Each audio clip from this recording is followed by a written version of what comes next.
एक महीने ऐसे पढ़ लो 95% रिजल्ट आएंगे आप लोगों के। दीदी भला ये कैसे पॉसिबल है? अरे बिल्कुल पॉसिबल है इस वीडियो को देखने के बाद। जब आँखों में अरमान लिया, मंजिल को अपना मान लिया, फिर मुश्किल क्या और आसान क्या, जब ठान लिया तो ठान लिया।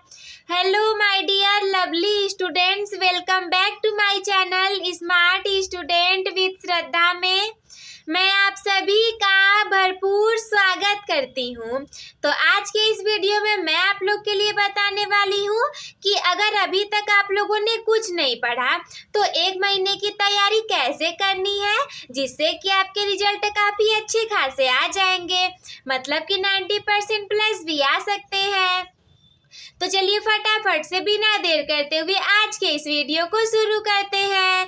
पूरे के पूरे 10 टिप्स बताने वाली हूँ, तो वो सारे 10 टिप्स जानने के लिए बने रहना वीडियो के लास्ट तक। तो सबसे पहला टिप है हमारा तुरंत पढ़ाई स्टार्ट करना। अब आपके पास इतना समय नहीं बचा कि आप रील्स को स्क्रॉल करो, पढ़ाई ना करो, ऐसा बोलो कि मैं तो कल से पढ़ लूँगा या फिर मैं कुछ दिन बाद से पढ़ना स्टार्ट करूँगा, अगले हफ्ते से पढ़ना स्टार्ट करूँगा। अरे आपके पास समय ही नहीं बचे, आप कल पर किसको टाल रहे हो? आपको आज और अभी से पढ़ाई स्टार्ट करनी है। इसके बाद दूसरा पॉइंट है हमारा पाठ्यक्रम को समझना। ठीक है, पढ़ना तो शुरू करना ही है, लेकिन हम पढ़ें क्या? तो आपको पढ़ना वो है जो कि आपके सिलेबस में हो। ऐसा नहीं हो कि मान लीजिए आप मैथ में पढ़ रहे हो 2 चरों वाले रैखिक समीकरण और वो आके एग्जाम में आए ही ना।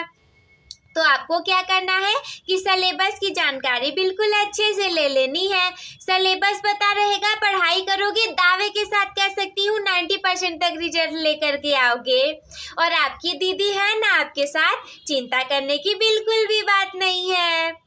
इसके बाद तीसरा पॉइंट मैंने रखा है आप सभी लोग के सामने कि पिछले वर्ष के प्रश्न पत्रों को देखें। पता है, अगर मान लो कि जो कोई एग्जाम दे चुका है, मैं आप लोग को एग्जाम्पल से समझाती हूँ। जैसे अगर कोई उस एग्जाम को दे चुका है जो एग्जाम आप देने जा रहे हो, तो जब आप उससे पूछोगे तो वो अपना कुछ तो अनुभव आप लोग के साथ शेयर करेगा ना कि देखो एग्जाम ऐसा होता है, इतने नंबर का होता है, वहाँ पर ऐसी ऐसी चीज़ें करनी होती हैं, तुम ऐसे पढ़ोगे तो इतने नंबर आएंगे। तो बिल्कुल वही आप लोग को करना है। पिछले वर्ष के प्रश्न पत्रों को देखेंगे, आप लोग को पता चल जाएगा कि एग्जाम में कैसे प्रश्न आते हैं और आप लोग को किस तरीके की पढ़ाई करनी चाहिए।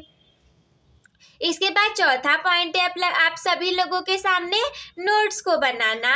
और नोट्स ऐसा नहीं बनाना कि बैठ गए सारा का सारा दूसरे का ले करके लिखने। अरे दूसरे का ले करके लिखोगे कुछ नहीं समझ में आएगा। दूसरा तो अपने हिसाब से नोट्स को लिखता है, आपको खुद पढ़ाई करनी है और खुद से नोट्स को लिख लेना है। इसके बाद पांचवा पॉइंट है ऑनलाइन संसाधनों का प्रयोग करना। अगर आप आज के डेट में सोचोगे कि चलो मैं कल से स्कूल पढ़ने जाऊंगा और एक महीने में मैं कुछ तो पढ़ लूंगा, ऐसा मत करो। स्कूल में आपको केवल एक बेर मिलेगी आधे घंटे से 45 मिनट की, वो भी लास्ट का पढ़ाएंगे, आपको कुछ नहीं समझ में आएगा। अगर आप अभी तक स्कूल नहीं गए, आपने कुछ नहीं पढ़ा, तो आपको क्या करना है कि ज़्यादा से ज़्यादा ऑनलाइन संसाधनों का प्रयोग करना है। यानी कि क्या करना है कि आप YouTube से पढ़ लो, कहीं से PDF ले लो, लिखने के लिए ज़्यादा लिखना भी नहीं पड़ेगा, उसको बने बनाए नोट्स को ले लो, केवल रीड करना रहे। बाकी समय आपने वेस्ट कर दिया है तो आपको अब ऐसे ही पढ़ना पड़ेगा। ऐसा समय नहीं बचा है कि आप अच्छे खासे लेके सारे लेक्चर्स को देखो, स्कूल जा करके पढ़ो, अच्छे से नोट्स बनाओ। नहीं, इतना समय नहीं बचा है आपके पास। फिर बीच में आपके प्री बोर्ड के एग्जाम होंगे, आपका वाइवा प्रैक्टिकल चलेगा, उसमें भी आप पढ़ाई नहीं कर पाओगे। तो आपको क्या करना है कि ऑनलाइन संसाधनों का प्रयोग करना है। वो भी कैसे? वो भी दिमाग से, हार्ड वर्क नहीं, स्मार्ट वर्क के साथ दोनों वर्क को करना है। जैसे कि आपने मोबाइल खोलो, यूट्यूब को खोलो, तो पहले तो आपके जितने भी डिस्ट्रैक्शन करने वाले ऐप हैं उन सभी को डिलीट कर दो। ऐसा थोड़ी होगा कि अगर एक महीने के लिए आप अपने उन ऐप को अनइंस्टॉल कर दो तो आपका कुछ बिगड़ने वाला है, उल्टा आपकी बहुत सारी चीज़ें बन जाएंगी। तो आपको क्या करना है कि सबसे पहले उन सभी ऐप को डिलीट कर दो। उसके बाद क्या करो कि आपको यूट्यूब में पढ़ना ही है तो एक एक लेक्चर को मत देखो, आप क्या करो वन शॉट वीडियोस को देखो। जैसे कि उन्होंने एक चैप्टर को 10 से 15 वीडियोस में पढ़ाए होंगे तो उतना मत पढ़ो। क्या करो कि पहले तो ऐसे प्रश्न पढ़ो जो कि महत्वपूर्ण हो और अभी वन शॉट चैप्टर्स के देखो, और बिल्कुल नॉर्मल नहीं 1.25 गुणे मल्टीप्लाई करके उस पर आप लोग को इतनी स्पीड पर वीडियोस को देखना है।